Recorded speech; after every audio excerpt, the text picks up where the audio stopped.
Warung goib tepi jalan. Saya ini kalau dari kampus selalu pulang larut malam. Bukan ada mata kuliah tambahan, melainkan nongkrong-nongkrong gak jelas untuk refreshing dengan teman-teman. Melihat jam tangan sudah menunjukkan pukul 23.30 malam.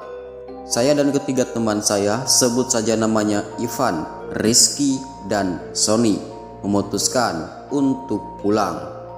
Dan seperti biasa saya dan Sony selalu bareng, karena jalur ke rumah saya searah dengan jalur ke rumahnya. Kami berdua menggunakan sepeda motor masing-masing. Di awal perjalanan menuju pulang, kami menjalankan motor beriringan satu sama lain. Malam kali ini ditemani hujan rintik-rintik yang dinginnya cukup menembus jaket dan membuat saya menggigil. Tiba-tiba Sony meninggikan motornya dan mengajak saya untuk mampir bila ada warung nanti, karena kami memang belum makan sejak tadi siang. Setelah saya menyetujui, kita pun kembali jalan, dan saya jalan di belakang Sony.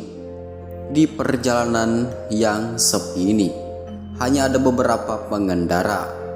Sebenarnya malam ini malam yang aneh. Biasanya saya pulang jam 00.30 saja, tak sepi seperti ini. Walaupun hujan rintik-rintik, masih ada orang yang berlalu lalang. Namun saya tepiskan pikiran itu. Mungkin itu hanya perasaan saya saja. Sialan, malam ini memang begitu dingin sekali. Saya kurangi kecepatan motor karena dingin yang membuat konsentrasi saya buyar saat mengendarai motor. Tiba-tiba Sony yang di depan saya berhenti. "Kenapa Son, motor lu?" tanya saya kepada Sony. "Tadi gue gak lihat ada polisi tidur gede banget. Gue hantam aja, makanya gue berhenti untuk mengecek, takut kenapa-napa nih motor," jawab Sony. "Polisi tidur? Setahu gue ini jalan gak ada polisi tidurnya. Dan gue dari tadi dari belakang lu juga gak lihat lu ngehantam apapun," seru saya. Dan hal ini membuat kacau pikiran saya. Apa yang terjadi dan apa mungkin Sony hanya bercanda? Sony gak mungkin bercanda, karena setahu saya dia itu orangnya kalem dan untuk bercanda pun jarang sekali. Setelah Sony mengecek motornya, kita kembali berjalan. Saya melihat-lihat sekitar. Ternyata hanya saya dan Sony saja yang berada di jalan malam itu. Dan itu membuat saya heran dan penasaran. Tak lama dari kejauhan samar-samar lampu 5 watt. Dan begitu semakin dekat, itu ternyata sebuah warung. Warung itu tepat di sebelah kiri sebuah baleho atau papan iklan besar yang masih kosong. Belum ada iklan yang terpampang. Akhirnya Sony dan saya berhenti dan mampir ke warung tersebut. Pas saya turun dari motor, tiba-tiba saya tersandung papan kilometer yang tingginya selutut dan cukup membuat kaki saya sakit. Ya sudahlah, faktor dingin dan sedikit kecapean membuat saya gak melihat adanya papan kilometer itu. Kami berdua masuk ke warung tersebut. Tersedia bangku dan meja. Kami pun duduk. Setelah kami duduk, keluarlah seorang ibu-ibu dan seorang bapak. Sepertinya mereka suami istri dan menyapa dengan ramah sambil tersenyum. "Pesan apa, Mas?" tanya ibu warung itu sambil tersenyum. "Pesan kopinya 2, Bu. Kalau ada makanan ringan seperti roti juga pesan 2 ya, Bu," jawab Sony. Ibu itu pun tersenyum dan kembali masuk ke warung untuk membuatkan kopi. Sambil menunggu, saya pun iseng-iseng bertanya kepada suami si ibu warung. "Warungnya buka 24 jam, Pak?" tanya saya. "Iya, Mas. Saya berjaga bergantian dengan istri saya," jawab bapak itu. Malam ini dingin sekali Pak, dan jalan begitu sepi sekali, ujar saya. Dan bapak itu hanya tersenyum kepadaku.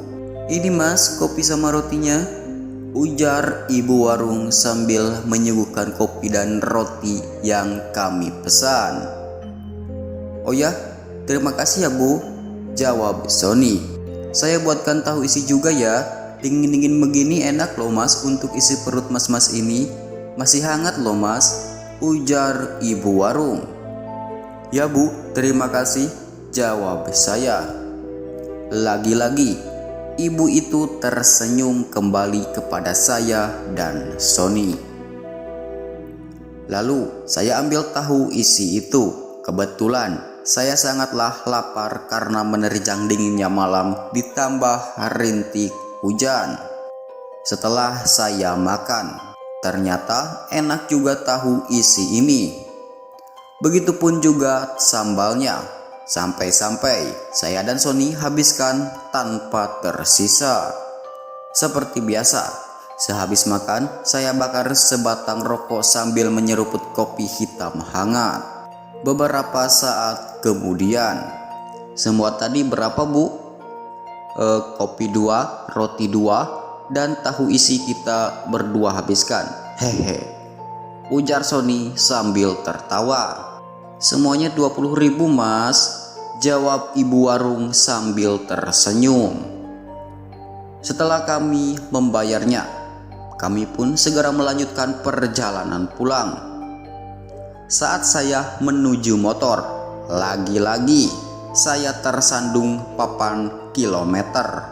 Oke, kali ini saya benar-benar meleng. Penasaran dengan papan kilometer yang membuat kaki saya tersandung. Saya pun melihatnya. Di sana tertulis kilometer 12. Setelah rasa penasaran saya hilang, akhirnya kami pun memulai perjalanan pulang.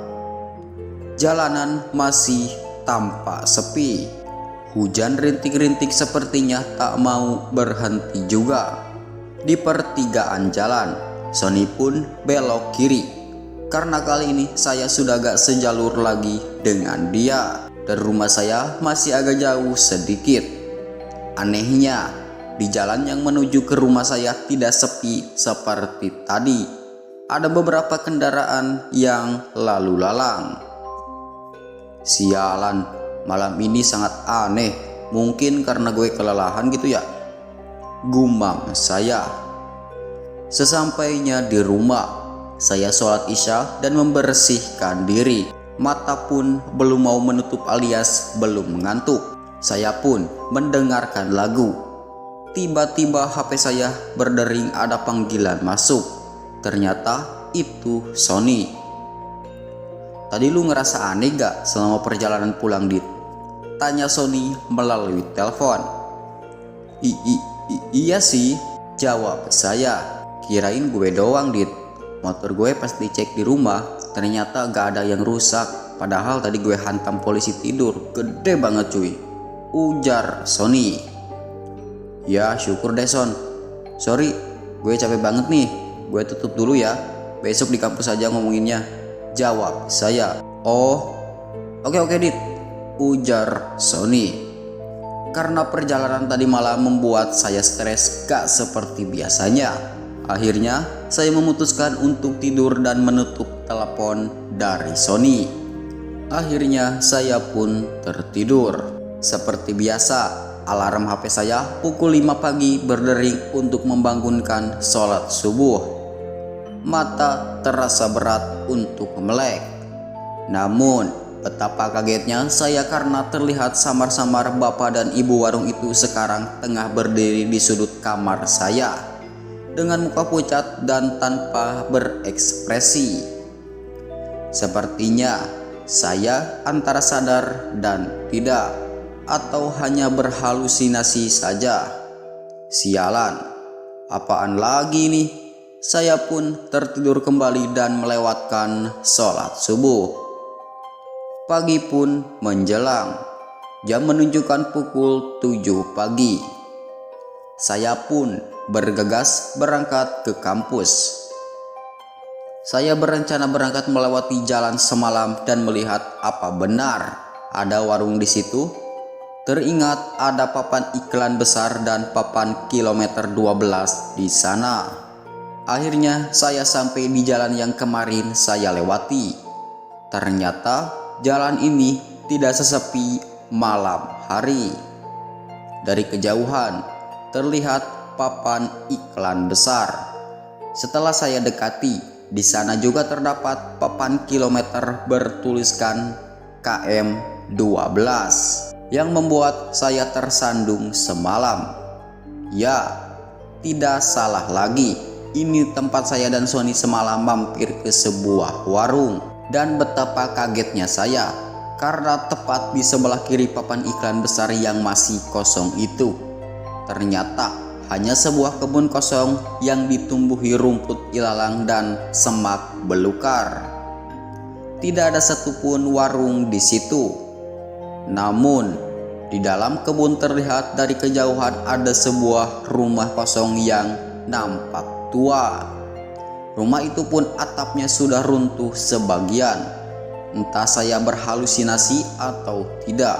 Di sana terlihat sosok perempuan melambaikan tangan dari dalam rumah tua itu. Dengan jelas saya lihat rambutnya panjang, bergaun putih. Wah, itu membuat saya gemetar dan saya cepat-cepat starter motor untuk segera pergi dari tempat itu. Karena saya belum sarapan dan gemetaran akibat hal sialan tadi, akhirnya saya berhenti di tempat jualan nasi uduk. "Bu, nasi uduknya satu ya," ujar saya. "Ya mas," jawab ibu itu. Jalan sekitar sini pun sangatlah ramai. Apa mungkin bila malam hari sepi sekali ya? Gumam saya dalam hati. "Ini mas, nasi uduknya." Ibu itu memberikan nasi uduk pesanan saya. "Ya, terima kasih bu," jawab saya. Rasa penasaran membuat saya bertanya kepada ibu itu. "Bu, apa kalau malam jalanan ini sepi sekali? Tidak ada kendaraan yang lewat sama sekali?" tanya saya. "Oh tidak dik, kalau malam di sini lumayan rame, apalagi ditambah tutup bermuatan yang diperbolehkan jalan di atas jam 10 malam, jawab ibu itu. "Oh begitu ya bu," ujar saya. "Kenapa mas, kok mas pucat begitu? Sedang sakit ya?" tanya ibu itu. Dan akhirnya saya pun menceritakan kejadian yang semalam saya dan Sony alami. Dan ibu itu kemudian menjelaskan, dulu di kilometer 12 itu ada sebuah truk yang menabrak warung. Dan warung itu hancur tak berbentuk, menewaskan pemilik warung tersebut, yaitu pasangan suami istri. Rumah di dalam kebun itu adalah rumah pemilik warung yang tewas itu. Jadi yang mas makan semalam itu hanyalah tipuan mata saja. Mas itu sebenarnya gak makan apa-apa, ungkap ibu itu. "Saya sering bu melewati jalan sini, tapi baru kali ini saya merasakan hal seperti semalam," ujar saya. "Ya, kemana-mana banyakin doa ya mas," timbul ibu itu. Setelah mendengar penjelasan ibu warung itu, saya pun rasanya ingin pingsan. Berarti penampakan di kamar saya tadi pagi itu bukan halusinasi saja, melainkan penampakan hantu pemilik warung itu. Akhirnya saya tidak memberitahukan hal ini ke Sony. Saya takut dia jadi trauma akan hal ini. Wassalamualaikum warahmatullahi wabarakatuh.